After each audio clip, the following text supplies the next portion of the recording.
even the way we talk about Muslims, I always say that the relationship with Allah subhanahu wa ta'ala is not exposed in what you say proactively. It's how you react subconsciously. For example, we talk about Palestine.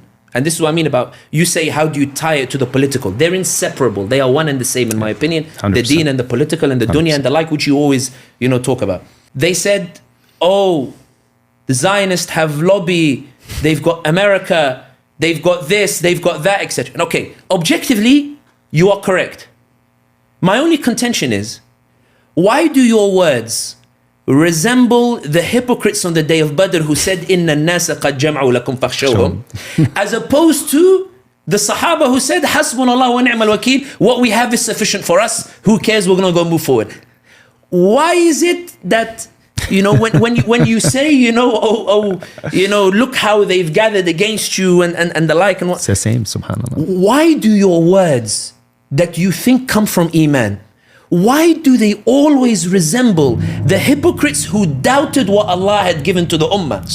As opposed to Sahaba who said that they never said we're materially inferior. They always said Allah is with us, it's going to happen. Yeah. Why is it that when somebody like yourself and the people say that Palestine is going to be free, and people say, yeah, but there's a genocide, there's this or whatever.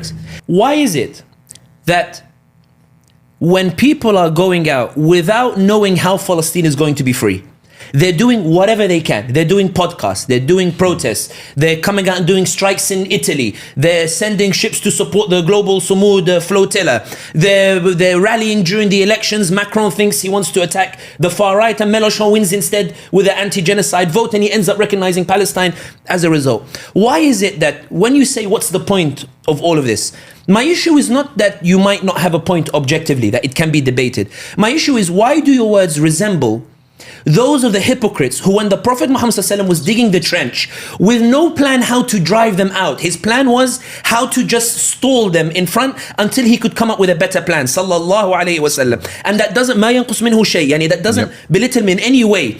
Why is it that your words resemble the hypocrites who laughed at him when, as he dug the trench, he told them that I see the pearls of Persia, which was a superpower at the time, you're going to enter Persia, and Quraysh will not fight you after this day. My issue is not that you don't have Iman with. Why is it that your Iman produces words that resemble the hypocrites as opposed to Sahaba who said no matter how dark it looks, guys, we're going to win. And a lot of non-Muslims are saying this, by the way.